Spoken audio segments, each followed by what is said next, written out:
हम फिर से अभी हमारा जो रिमेनिंग टॉपिक है वो यहाँ पे स्टार्ट कर देते हैं। मेरी आवाज आ रही है आपको? Am I Audible?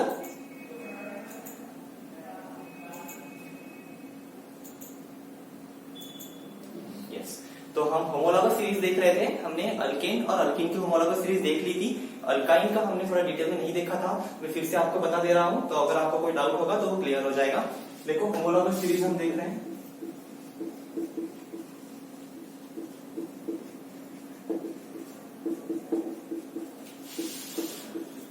अल्काइंस, इसका जनरल फॉर्मूला क्या है? ये है इसका जनरल फॉर्मूला CnH2n-2। इसकी हम सीरीज बना लेते हैं। देखो n = 1 तो नहीं पॉसिबल, क्योंकि कार्बन और कार्बन के बीच में एटलीस्ट 1 ट्रिपल बॉन्ड चाहिए, इसलिए n = 2 रहेगा सबसे पहला, यानी इथाइन। उसका फॉर्मूला क्या रहेगा? C2H2। उसके बाद प्रोपाइन, प्रोपाइन का क्या आएगा? C3H4। उसके बाद ब्यूटाइन C4H6, पेंटाइन C5H8। तो ये क्या होगी? Homologous series of alkynes. इसमें आप देख सकते हो this is in increasing order of molecular mass, और इसमें जो भी दो सक्सेसिव मेंबर्स होते हैं उनके बीच में CH2 का डिफरेंस है, इसमें भी CH2 का डिफरेंस है, इसमें भी और इसमें भी 14 यूनिट्स मॉलिक्यूलर मास का डिफरेंस है इन दोनों के बीच में। यहाँ पे भी रहेगा उतना ही। तो यहाँ पे होमोलॉगस सीरीज के सभी कैरेक्टरिस्टिक्स क्या हो रहे हैं यहाँ पे एप्लीकेबल हो रहा है, इसलिए ये this is also one of the homologous series. इसके साथ और बाकी की भी होमोलॉगस सीरीज रहती है, जैसे कि अल्कोहल्स की भी होमोलॉगस सीरीज है, उसके बाद अल्डिहाइड्स, कीटोन्स, कार्बोक्सिलिक एसिड, इनकी भी होमोलॉगस सीरीज होती है। बट आपको अभी वो नहीं पढ़नी है क्योंकि वो डिलीट हो गई है। सिर्फ आपको ये तीनों भी आपने अगर समझ ली तो इतनी भी आपके लिए सफिशिएंट है। तो अभी मैंने आपको बताया था कि अल्केन का फर्स्ट मेंबर जो रहता है, अल्केन सीरीज का जो फर्स्ट मेंबर रहता है उसमें एक कार्बन एटम रहता है।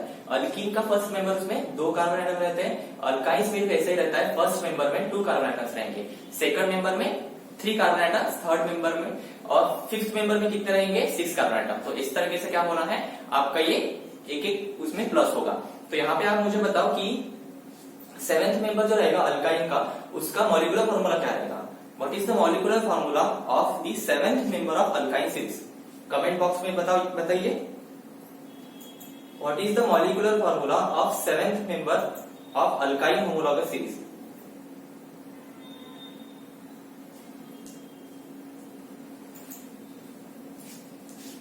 मैं पूछ रहा हूं 7th member of alkyne homologous series का फॉर्मूला क्या आएगा?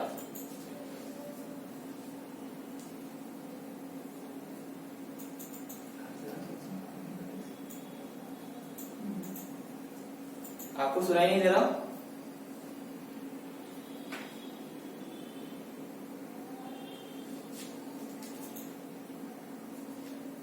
सेवेंथ मेंबर जो रहेगा अल्काइन का, 7th member of alkyne homologous series, उसका मॉलिक्यूलर फॉर्मूला बताइए।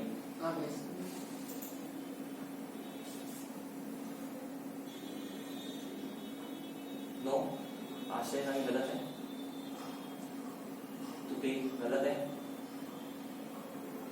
यस, विज्ञान करेक्ट। देखो 7th मेंबर में क्या रहेगा? देखो फर्स्ट मेंबर में अगर 2 कार्बन एटम हैं, सेकंड मेंबर जो है ये फर्स्ट मेंबर, ये सेकंड मेंबर, ये थर्ड, ये fourth.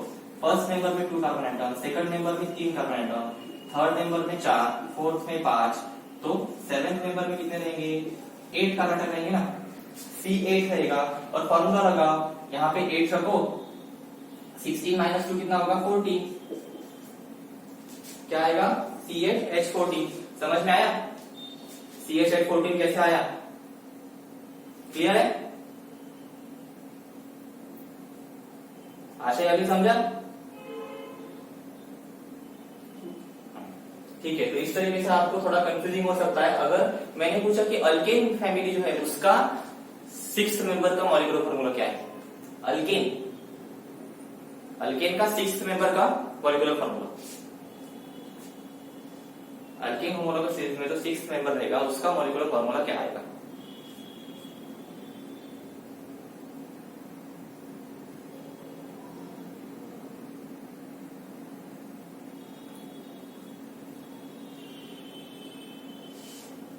I am talking about alkane. What is the molecular formula of 6th member of alkane homologous series? Actually correct.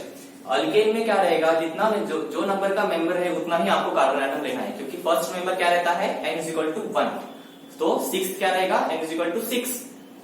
तो फॉर्मूला में लगा क्या आएगा फिर, चलो C8H10 कैसे आ गया, मैंने पूछा सिक्स मेंबर ऑफ अल्केन।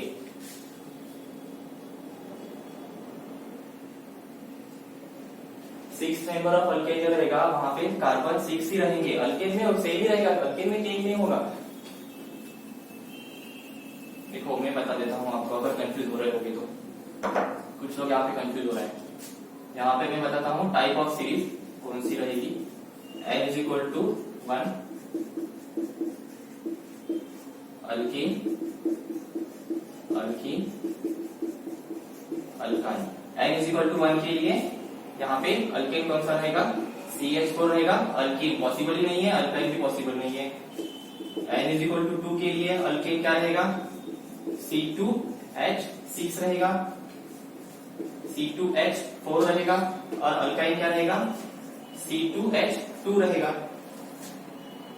तो ठीक है, देखो n=1 के लिए ही सिर्फ क्या आ रहा है, अल्केन ऐसे का वैसा ही आ रहा है, बट वहां पे अल्कीन्स और अल्काइंस है ही नहीं, तो वहां पे आपको क्या करना पड़ेगा, अगर फर्स्ट मेंबर अगर बोला अल्कीन्स और अल्कीन्स में, तो आपको यही लेने पड़ेंगे। ठीक है, तो फर्स्ट मेंबर जो रहता है अल्कीन्स और अल्काइन का, तभी आपको +1 करना है, अल्केन के लिए एज इट इज लेना है। तो इसलिए मैं अगर बोल रहा हूं कि अल्केन का सिक्स्थ मेंबर जो है n=1 के लिए आ गया, अल्केन के लिए n=2 के लिए C2H6 आ गया, तो सिमिलरली n=6 के लिए क्या आएगा, अल्केन C6H14। तो अल्केन के लिए आपको जितना मेंबर बोला उतना ही आपको क्या लेना है, कार्बन एटम लेना है। अभी समझ में आया, अल्कीन के लिए और अल्काइन के लिए +1 करो। ठीक है, अभी समझा।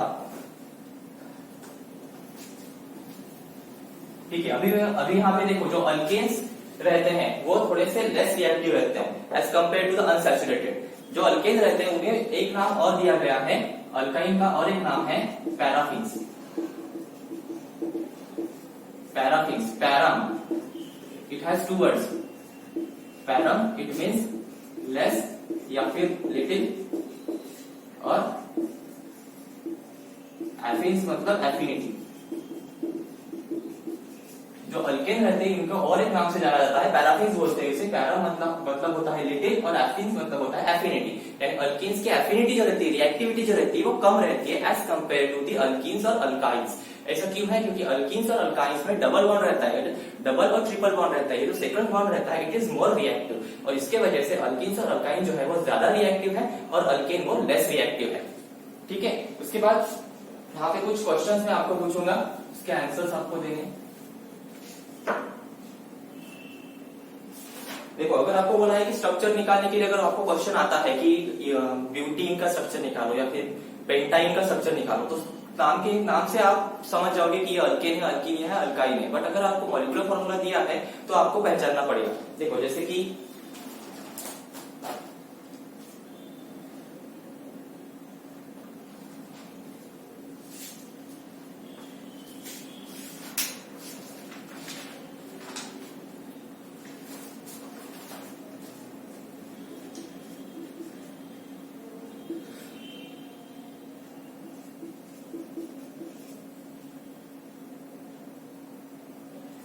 देखो, अभी इसमें से बताओ कि इसमें डबल बॉन्ड किसमें रहेगा, which one of this will have double bond, और फिर स्ट्रक्चर भी निकालो इसका, जिसमें डबल बॉन्ड रहेगा उसका स्ट्रक्चर भी निकालो। इन दोनों में से डबल बॉन्ड किसमें रहेगा,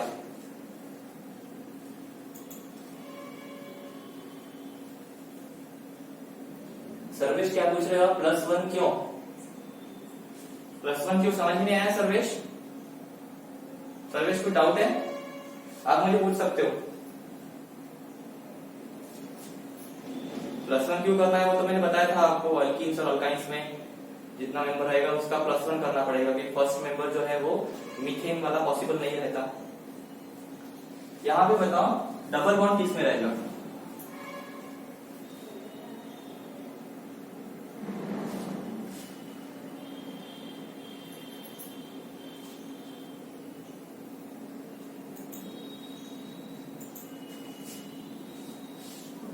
C3H8 नो रॉन्ग। देखो यहाँ पे आपको क्या करना पड़ेगा कि अगर ऐसा क्वेश्चन अगर आपको आया तो आपको जनरल फॉर्मूले याद रहने चाहिए। अल्केन का जनरल फॉर्मूला क्या है? अल्केन का CnH2n+2, अल्कीन का CnH2n, अल्काइन का CnH2n-2। ठीक है, ये तो आपको पता है, ये सिंगल बॉन्ड, डबल बॉन्ड और ट्रिपल बॉन्ड। तो ये आपको क्या करना है, यहाँ पे टैली करके देखना है कि कौन सा फॉर्मूला यहाँ पे फिट बैठता है। देखो 3⁶ + 2 मतलब ये क्या हो गया? अल्केन। ठीक है, तो यहाँ पे सिंगल बॉन्ड रहेगा, this will have a single bond. आपने डबल कैसे बोला? समझ में आया? इसमें सिंगल बॉन्ड रहेगा क्योंकि ये 3⁶ + 2 यानी ये अल्केन का फॉर्मूला, अल्केन का ये स्ट्रक्चर होगा यहाँ पे। ठीक है, और ये देखो 3⁶ यहाँ पे अल्कीन एप्लीकेबल हो रहा है यहाँ पे, यानी ये अल्कीन हो गया, अल्कीन यानी डबल बॉन्ड। तो C3H6 इसमें क्या रहेगा? Double bond. समझ में आया?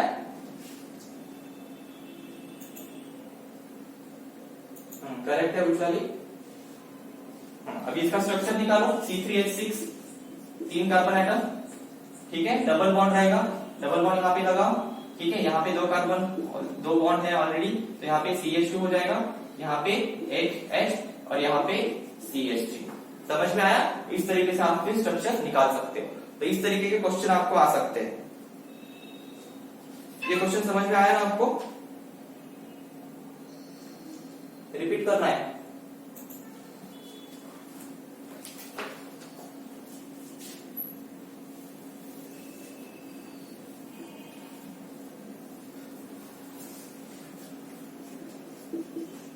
देखो अभी आपको क्वेश्चन क्या पूछा है, अभी आपको 2 मॉलिक्यूलर फॉर्मूलेस दी गए हैं और वहां पे पूछा है कि विच of this compound consist of A double bond. तो अभी आपको क्या पता होना चाहिए कि जो भी अल्केन्स और अल्काइंस रहते हैं उनके जनरल फॉर्मूला पता होने चाहिए। अगर आपको जनरल फॉर्मूला पता है तो वो जनरल फॉर्मूला आप क्या कर सकते हो, यहाँ पे अप्लाई करके देख सकते हो। देखो यहाँ पे 3⁶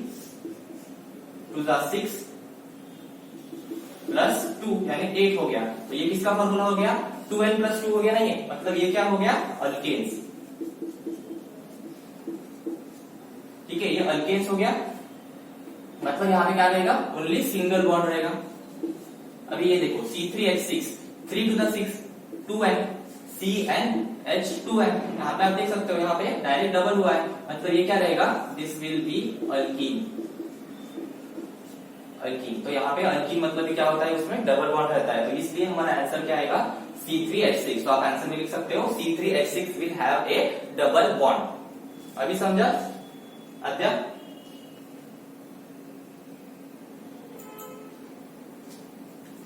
अभी समझा है क्या?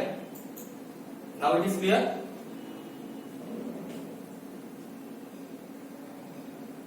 यस।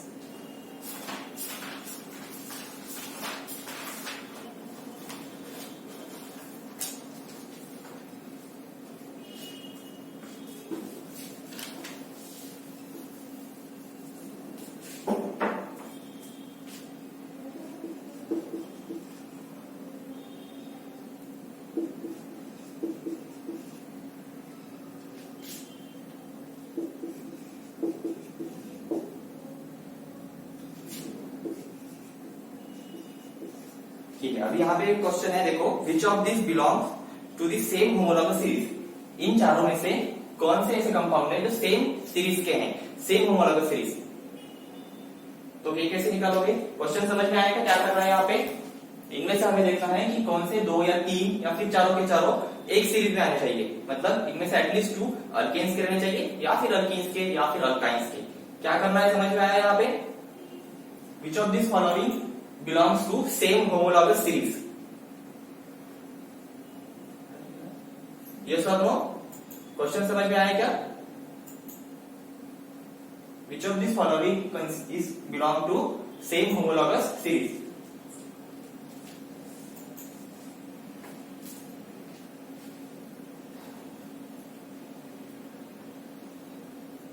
देखो पहला वाला देखते हैं हम, ये कौन सी सीरीज का मेंबर है वो देखते हैं। 3⁶ + 2 यानी ये क्या हो गया? अल्केन। ठीक है, ये C3H6 क्या है? 3⁶ यानी ये अल्कीन हो गया। उसके बाद ये 4⁸ यानी ये भी क्या हो गया? अल्कीन हो गया। 4 टू द 8 माइनस 2, यानी ये अल्काइन हो गया। तो यहाँ पे देखो ये दो मेंबर किसके हैं, अल्कीन सीरीज के। तो इसलिए आपको इसके आंसर में कैसे लिखना पड़ेगा, the first member is of a alkane family, the second and the third that is C3H6 and the C4H8 are of the alkene homologous series and this one is Y। So this is our answer, C3H6 and C4H8 are of the same homologous series, और वो कौन सी series है, alkyne. समझा?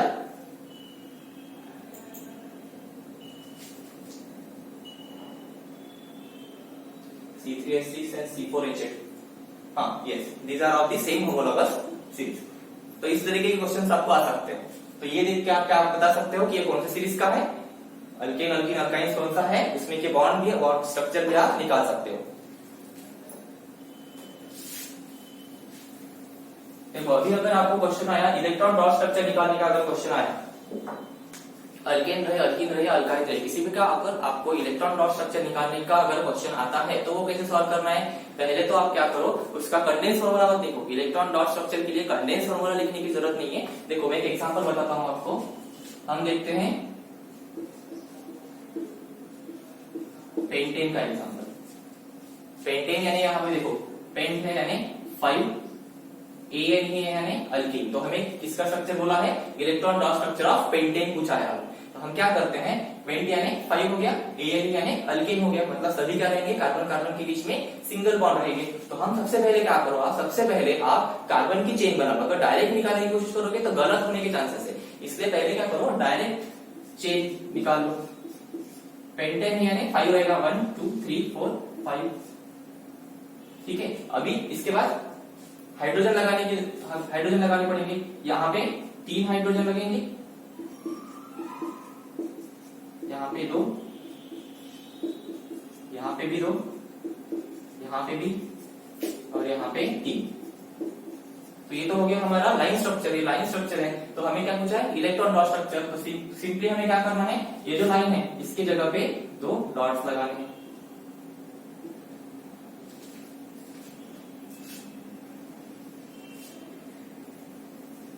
अगर आप line के जगह directly अगर डॉट्स नहीं निकालोगे तो वो ज्यादा कन्वीनियंट रहेगा।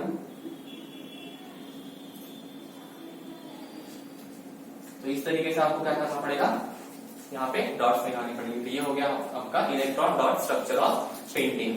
तो अगर अल्कीन का रहेगा तो डबल बॉन्ड रहेगा, डबल बॉन्ड के लिए आपको 4 इलेक्ट्रॉन दिखाने पड़ेंगे, ट्रिपल बॉन्ड के लिए 6 इलेक्ट्रॉन दिखाने पड़ेंगे। तो इस तरीके से आपको ये दिखाना पड़ता है। अगर डायरेक्ट स्ट्रक्चर पूछा है तो आप कंडेंस फॉर्मूला लिख सकते हो, जैसे कि CH3 CH2 CH2 CH2 CH3 2 3 4 5, इस तरीके से आप डायरेक्ट लिख सकते हो। बट अगर आपको इलेक्ट्रॉन डॉट स्ट्रक्चर पूछा है तो आपको इस तरीके से डॉट दिखाना पड़ता है। ठीक है, समझ में आया? Is this clear?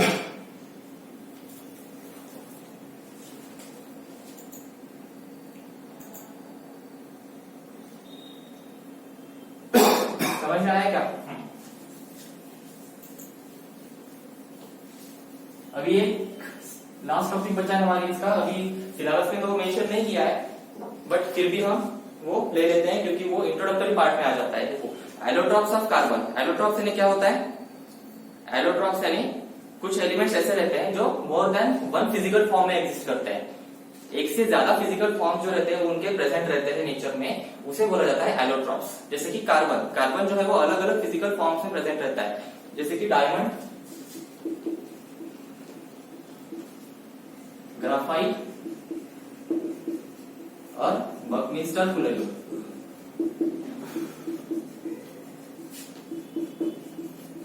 ये क्या है, एलोट्रॉप्स है कार्बन के, मतलब ये अलग अलग फिजिकल फॉर्म से प्रेजेंट रहता है। केमिकल स्ट्रक्चर तो सबका सेम ही है, केमिकल नेचर सबका सेम ही है, क्योंकि सभी इसमें क्या रहेगा, सिर्फ और सिर्फ कार्बन ही रहेगा, बट फिजिकल स्ट्रक्चर जो है उनका अलग अलग रहेगा। वो कैसे, देखो डायमंड जो रहता है वो आपको पता है, it is a hardest known material. Graphite जो रहता है वो हार्ड नहीं रहता।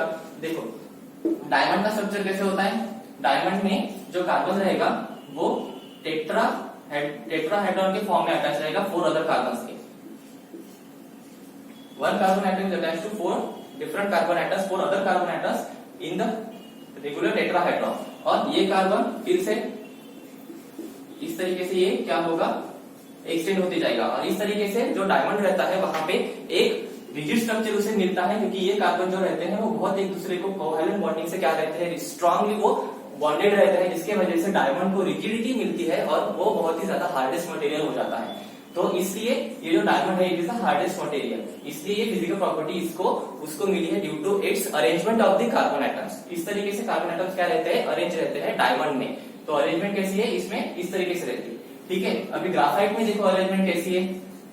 ग्राफाइट में क्या रहता है कि लेयर्स रहते हैं, एक लेयर, सेकंड, थर्ड, ऐसे लेयर्स में एक शीट अरेंज रहती है। ये एक शीट हो गई कार्बन की, ये सेकंड शीट और ये थर्ड शीट, और ये शीट्स के बीच में क्या रहता है, थोड़ा डिस्टेंस रहता है। और यहाँ पे जो कार्बन एटम्स रहते हैं वो हेक्सागोनल रिंग्स में अरेंज रहते हैं।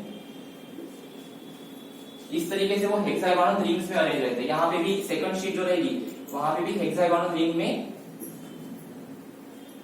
अरेंज रहेंगे इस तरीके से। और ये यहाँ पे थर्ड शीट, तो यहाँ पे ये कार्बन है, ये सेकंड, थर्ड, ये सभी के सभी ये कॉर्नर्स क्या रिप्रेजेंट कर रहे हैं, कार्बन एटम्स। तो देखो इस तरीके से ये ग्राफाइट में अरेंजमेंट रहती है इस तरीके से।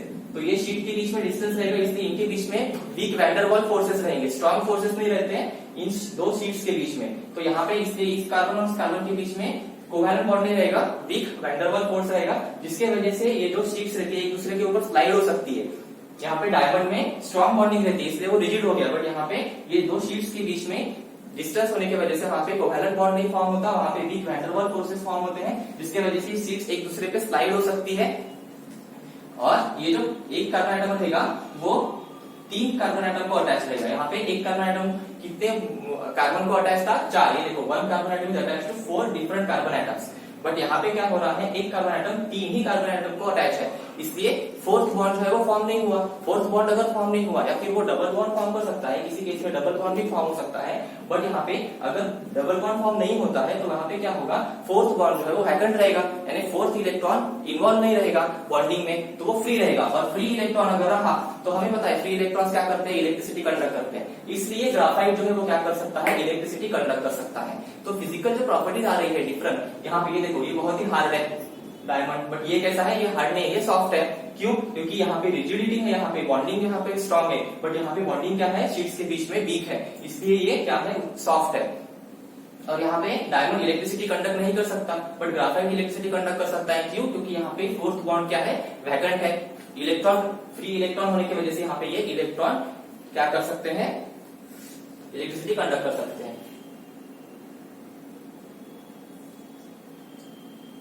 सर अगर सभी एलिमेंट्स को स्टेबल होना है तो फिर ग्राफाइट क्यों फॉर्म होता है, वो स्टेबल नहीं है। स्टेबल होता है ना ग्राफाइट, यहाँ पे मैंने बोला ना कुछ बॉन्ड जो है वो डबल बॉन्ड भी फॉर्म कर सकते हैं और कार्बन की टेट्रावैलेंसी भी कंप्लीट हो सकती है, और कुछ बॉन्ड जो है वो यहाँ पे क्या होगा, वहां पे वैकेंट रहेंगे। ये एक्सेप्शन है, इसमें हम कह सकते हैं दिस इज एक्सेप्शन। या फिर वहां पे डबल बॉन्ड फॉर्म होके उसकी वैलेंसी भी सेटिस्फाई हो सकती है। ठीक है, अभी समझा। उसके बाद एक लास्ट बचा है बकमिंस्टर फुलरिन। बकमिंस्टर फुलरिन क्या होता है, बकमिंस्टर फुलरिन एक ऐसा एलोट्रॉप है, वहां पे जो कार्बन एटम्स रहेंगे उसमें 60 कार्बन एटम्स रहते हैं, 60 कार्बन एटम्स रहेंगे बकमिंस्टर फुलरिन में, और वो इन फुटबॉल के स्ट्रक्चर में वो अरेंजमेंट रहती है उनकी।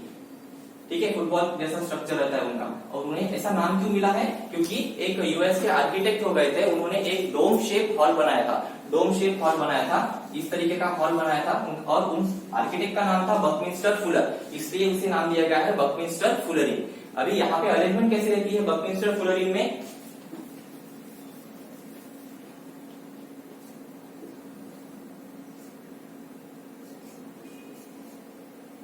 यहाँ पे हेक्सागोनल रिंग रहेगी और उसके साथ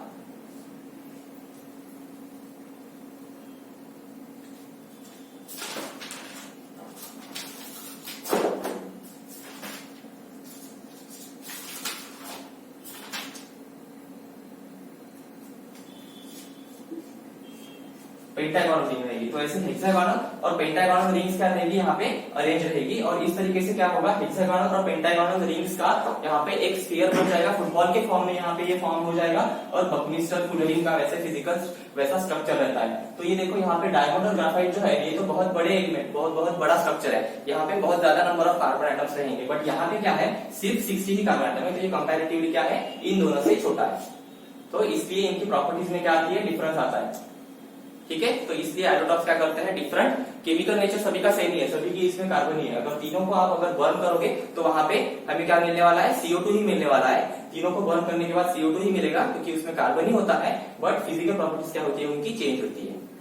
ठीक है, तो इस तरीके से ये एलोट्रॉप्स खत्म हो गए और इसी के साथ हमारे जो फोर्थ चैप्टर है वो भी यहाँ पे कंप्लीट होता है। इसमें से कौन से क्वेश्चंस आपको करने हैं कौन से नहीं करने हैं वो मैं आपको बाद में शेयर कर दूंगा। अगर कुछ डाउट होगा तो कमेंट बॉक्स में आप लिख सकते हो, मैं बता दूंगा। ठीक है, ओके, थैंक यू।